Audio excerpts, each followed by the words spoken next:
Hello all, how are y'all doing? How I survived the narcissist, my 90-day experience. Um, I'm just getting off from work, so excuse me how I look. It's about 10 o'clock at night. Okay. So how we met. It was a Wednesday. My daughter asked me to pick her up from work. I had no intentions of leaving the house, and she called me and asked me to pick her up from work. I said, okay. Now I left the house 30 minutes after she called me. So it was about 7 o'clock in the evening. I went, picked her up from work.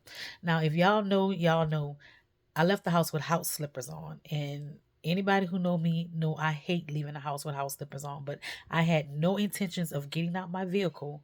I was going to pick my daughter up and go back home. So on the way to pick up my daughter, once I got her, a friend of mine, we were on the phone and she was telling me that some other friends were at an event to where we, gather and, play spades and stuff like that. So she called him on three-way and he was like, well, T, come on out. And I'm like, no, I got on house slippers. I'm not going nowhere. So he was like, no, okay, nobody care about your house slippers. So at this time I was heading south on the interstate that I was on. And I exit the interstate to make a U-turn to go back north. So in the midst of me making a U-turn, I told my daughter, I said, that's the place right there I was telling you about that has the good, the things that you like, the food and stuff that you like. So I'm in the U-turn going back to head north. And she was like, well, Mama, can we go over there and I can go get me, a daiquiri and blase this and blase that? And I'm like, I'm not about to go back there. But I decided to go back there. So in the midst of me turning around going back there, I told her, I said, go ahead on in there, get your daiquiri. I'm staying in the car because I have on house shoes. So she went in there and I called my mom. My mom wasn't feeling good. And I called my mom. I'm like, I'm going to go get y'all something to eat because they sell food there too. So you don't have to worry about cooking the next day because she wasn't feeling good.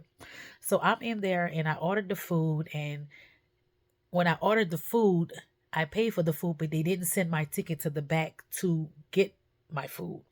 So I'm just standing there waiting. And all of a sudden, this guy asks me a question. And when I first looked at him, I'm looking like him like, now I'm looking crazy because my hair is not combed. I got on house slippers. I had on blue pants with a burnt orange shirt. So I was not in no mood to be looking cute for nobody to be trying to talk to me.